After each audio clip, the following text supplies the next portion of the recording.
Okay, here we go into the forest, nature's nurture, the cure for our children's technological toxicity. Amy Young, but Amy Carter in a little bit.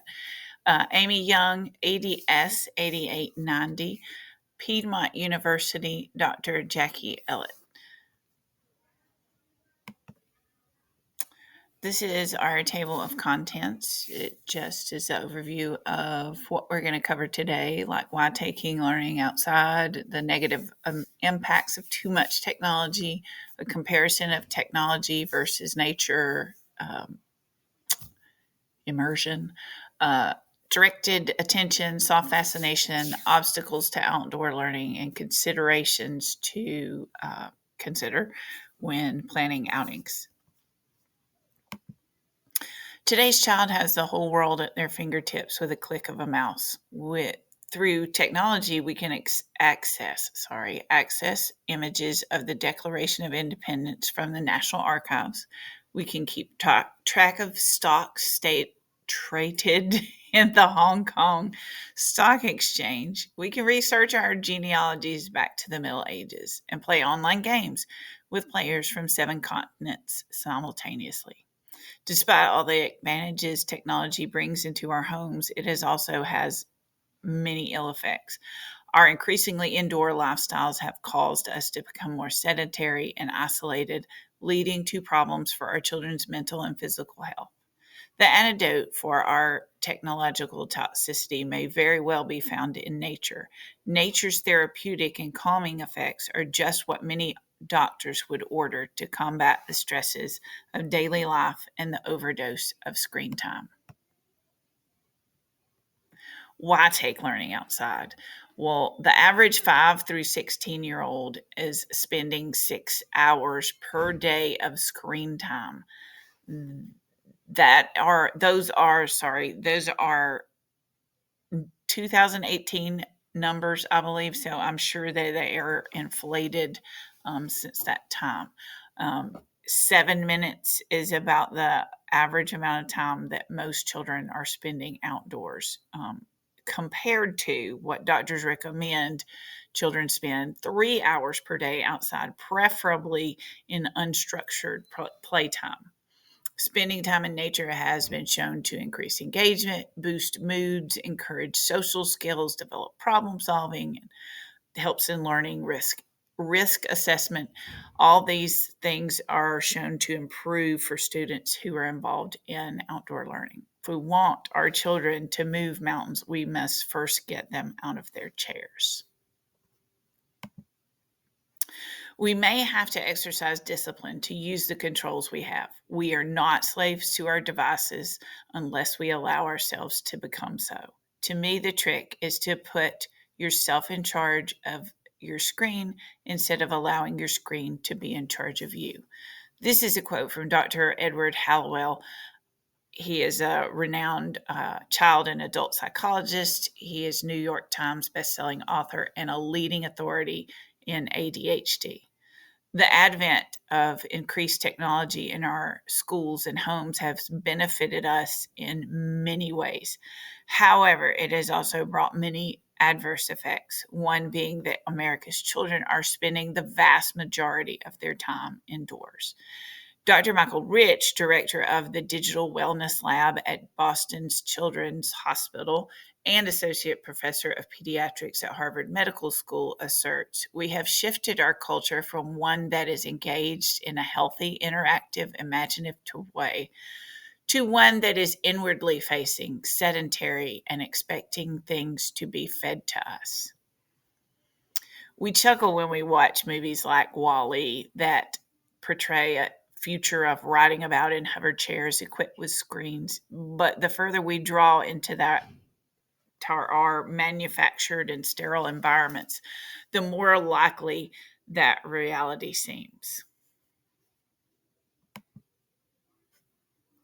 Technological toxicity versus nature's nurture. So, technological toxicity has caused a negative impact on language development. It has shown to decrease our attention spans, increase our behavior problems, anxiety, depression, aggression, increased myopia or nearsightedness, obesity, sleep disorders, a decrease in social coping skills, antisocial behaviors. All of those have been on the rise um, due to our technological addictions, I guess you could say. Nature's nurture, however, is shown to improve cognition, memory, attention. It lowers stress, boosts your overall mood and well being, feelings of well being, lowers blood pressure, increases your activity level, which lowers your risk of cardiovascular problems, and improves cooperative and communication skills. Outdoor learning fosters a sense of autonomy, promotes critical thinking skills, and improves cognition through art, or attention restoration theory, suggests that mental fatigue and overtaxed directed attention can be restored by time spent in nature. In modern society, we suffer from directed attention fatigue, and getting outside and into nature or green spaces replenishes our brain's attention capacity. Soft fascination, or nature's ability to capture our attention in an effortless, non-taxing manner. So, directed attention fatigue is a temporary state of mental exhaustion that occurs when the brain's attention mechanisms are overworked. These mechanisms are responsible for filtering out distractions while you focus on a given task. Our busy lives with traffic noise and other stressors often overload our senses with their demands on our directed attention. Self fascination, however, refers to a mental state where your attention is allowing essentially rest. This often happens when we are immersed in nature, helping to recharge our capacity for focus and reducing mental fatigue. Essentially, it's a way to let your brain relax while you are still mildly being stimulated, like watching leaves blowing in the wind or ripples on a pond. This video is a demonstration of soft fascination. There's not anything urgent, hurried, or stressful demanding your attention. You can just breathe it in. Nature also has numerous benefits for children's physical health and well being. The Dirt on Dirt report, put out by the National Wildlife Federation, provides information on the benefits of children getting dirty outdoors. The report covers the advantages of messy, muddy play for our children's immunity, skin, and cardiovascular systems. The combination of over sanitizing our children and their underexposure to the outdoors can lead to increased risk of allergies, asthma, obesity, myopia, and autoimmune diseases, among others. A study by Bristol University identified Mycobacterium vaccae as a bacteria that activates the brain to release serotonin in the same way as antidepressant drugs and exercise. This report cites studies and doctors that assert that getting out and getting dirty has numerous far reaching benefits for our children's health and well being. An evaluative literature review showed improved academic engagement, social emotional well being, and critical thinking skills all increased with involvement um, for children who had involvement in school gardening programs. In addition, students' interpersonal bonds with one another and their teachers were strengthened. Fostering a sense of environmental stewardship is another boon or boost, um, and offsetting heightened stress levels in children and adults are also observed in those involved in environmental learning opportunities.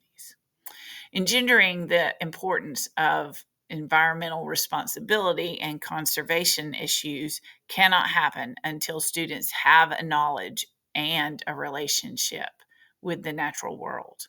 As stated by Seeger and Eder, There can be no ethical relation with place before the place is loved, respected, and admired. Knowing that our students can benefit from more time in nature is one thing, but implementing and paying for it is another. There are so many interventions, programs, and experiences that educators know would positively impact their students' well being, health, and learning, but finding ways to fund such endeavors is difficult at best. This page features links to funding sources for outdoor learning spaces that you may find useful if you're so inclined.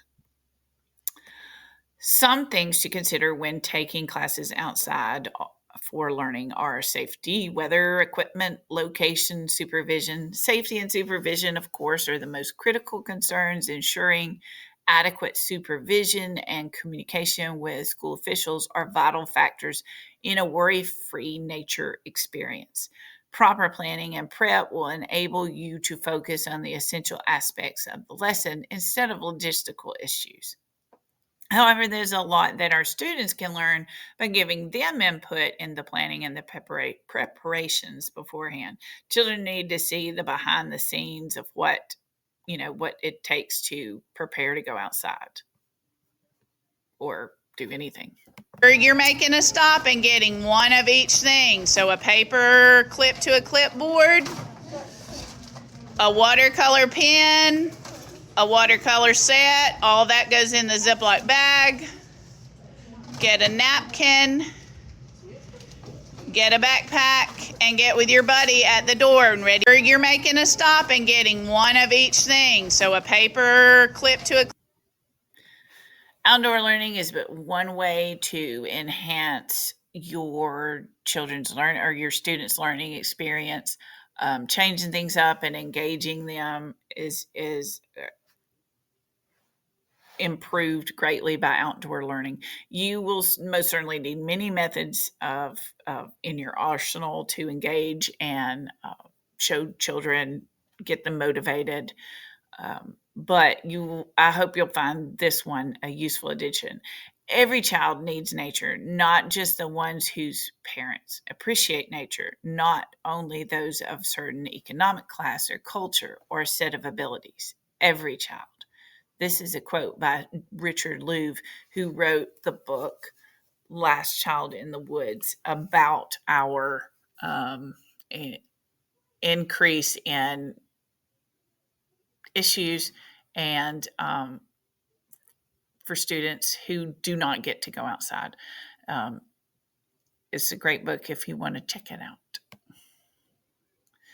Here are my references. Again, they're too small to read, but you can always zoom in. So thank you for listening.